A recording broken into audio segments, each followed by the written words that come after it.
Thank you very much, Lord Patten. So in short, if we want better universities, we need to spend more on them. I just want to give a quick reminder to everyone that we are still collecting questions for Lord Patten and of course myself on Twitter, if you do want to tweet them in. And without further ado, I'm going to ask you a couple. Maybe we'll start on something slightly tangential that you alluded to during your talk. But does the traditional process of recruiting students not mean that we're missing out on talent in the 21st century? I think it's very important to recognize that universities, that all tertiary education institutions have a role in promoting social inclusion, which does not require them to lower the standards which are required in order that young people can get the best out of the resources available to them. But we do have a problem in my judgment, our secondary education in a number of European countries. And while you can find fault with some aspects of the PISA findings, as I said in my remarks earlier, they sure as hell tell us something. And what they tell us isn't very encouraging. Now, should universities lower their entry standards in order to accommodate some of the failures of the secondary education system? I don't myself believe that, but what I do believe is that universities should, to use a cliche, reach out to secondary education and do what they can to help raise standards. And there are three things that I feel particularly strongly about. The first is the importance of more able, well-qualified young people going into teaching. One of the best innovations in the United Kingdom in the last few years has been the Teach First scheme, which has encouraged young graduates with decent degrees, with a natural empathy for teaching, to spend a couple of years with a basic training teaching in some of our toughest schools. It's been fantastically successful, and I think it's been very successful in the United States as well.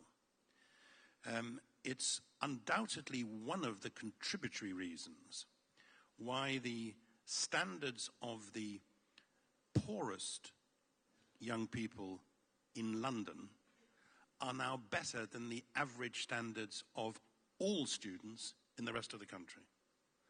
Because a lot of Teach First teachers have been teaching in London schools. There is also a question about immigration which comes into that. So first of all, I think encouraging young people at least to spend some time after university teaching. Secondly, I think that universities, and I saw this at both Newcastle and we do it at Oxford, should try to encourage young people from schools which don't traditionally send students to university, or at least to some of the more academic universities.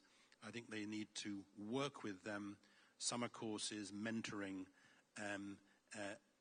getting them to understand that a poverty of aspiration is the most corrosive feature of any education system, and to help them to reach standards which I'm sure they could reach. Thirdly, I think we have to be more imaginative about the relationship between tertiary education, vocational tertiary education, and academic education, and do more to recruit from vocational institutions into academic institutions, so that you have a much better bridge between the two. But I've got no doubt at all that these are things you have to do without lowering your academic standards, and certainly without allowing people into universities, which is a terrible feature of the American system because of how much money their parents can contribute to the university. And Teach First has managed to do that within 10 years, I think it was, that they been a kicked off fantastic the success. project. And it's been a lot of success in a very short space of time. And then also you made reference to the widening participation, which I know is a feature across UK universities, but I'm not sure whether it's something that's done at large across the EU. So thank you very much for that. The second question may be prompted by my introduction. How can we tackle gender inequality for the 21st century university? Well, plainly, in some respects, things have got a great deal better. When I was at university, at Oxford, there were no co-educational colleges. And in order to see my wife-to-be, I had to climb over a wall at certain times of the day, and indeed climb back again. And this was thought to be an appropriately manly way in order to court a female undergraduate. Yeah. I think, as I said in my first few remarks, it's an issue which starts right at the beginning, and it starts in the classroom with the way in which boys and girls are sometimes treated in different ways. I think it's related to other factors as well. In our primary schools, I don't know what the situation is in the rest of the EU. In Britain, there are too few men teaching in primary schools, which perversely has, I think, the wrong effect in dealing with young women. I also think that in teaching subjects like physics, there's quite a lot of research on the sort of materials which are used to teach the subject, which are sometimes thought to be to make it more difficult for girls to get enthusiastic about it. I do notice the difference of enthusiasm for my grandsons in relation to my granddaughters when it comes to Lego, for instance. And I think that probably translates into teaching methods and teaching substances. So I think there are all sorts of things we have to be able to do. I think it would be wonderful if more of the young women who do, for example, qualify as engineers or physicists went into industry rather than into consultancies or banking. I don't want to raise any awkward issues. But industry has itself to blame to some extent when that happens, because the financial rewards, immediate financial rewards in some sectors are so much greater than they are in others.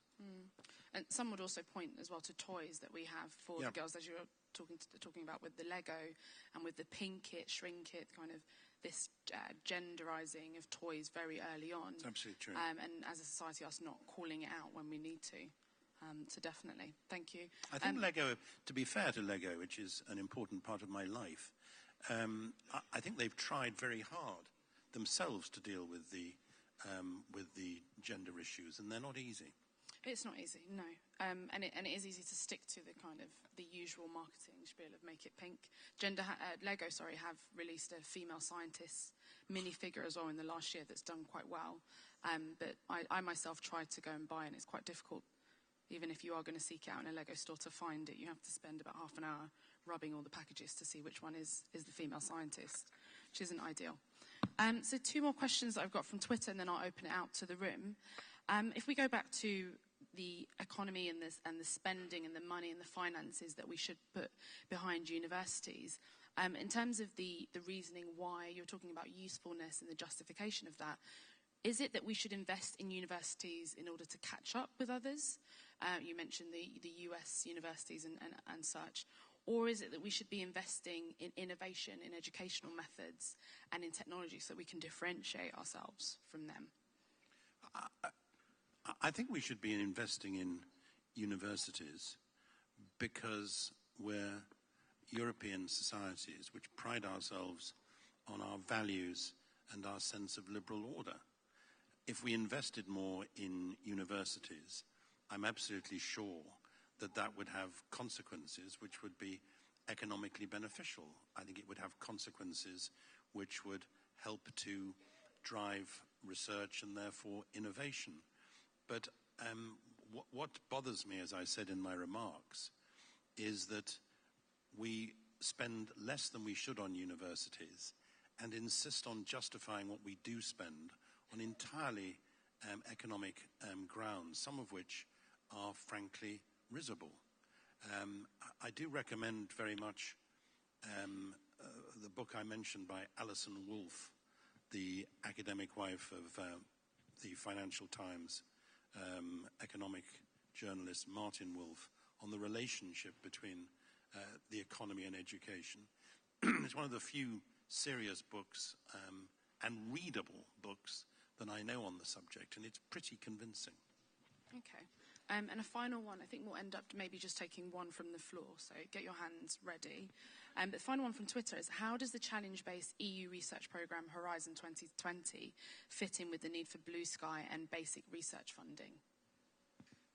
Well, I think that even though, understandably, the European Union tries to support areas where there is likely to be a benign academic and economic spin-off, it doesn't try to, in a 1960s or 70s way, simply pick winners. What most gratified me, I mean, not particularly about that program, but what most gratified me in working with the Directorate General in 2005, 2006 on the setting up of the ERC was there was absolutely no pushback against the proposition that what we should be doing was to fund peer-reviewed research of the highest quality. And I think provided you don't distort research funding and fetch up with a sort of politicized juste retour, then you're probably doing the right thing. Okay, thank you.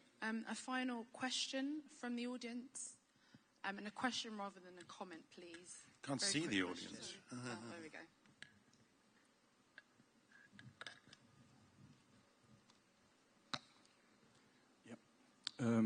I would like to ask a question to Lord Patten.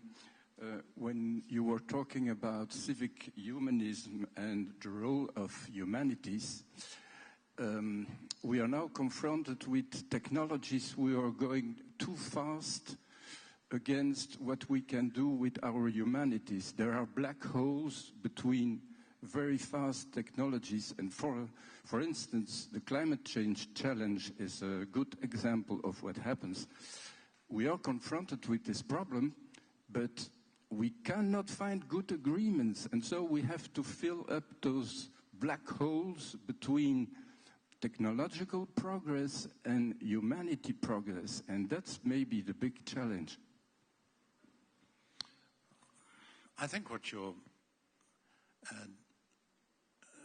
doing is making another strong case for the humanities, both to understand that there is an issue and to find ways of addressing it. I mean, I think there's a political aspect to the speed of technology and what is happening technologically as well, which is perhaps more immediate.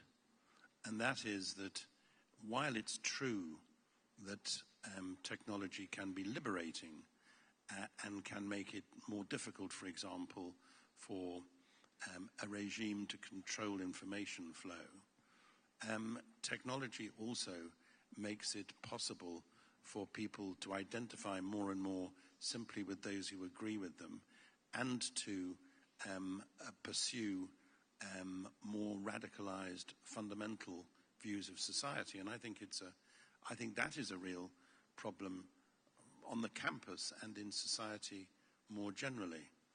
But your basic issue as to how we cope with galloping technology is to say, which some may regard as perverse, by ensuring that we go on studying Latin and Greek and go on studying literature and go on studying one another's languages.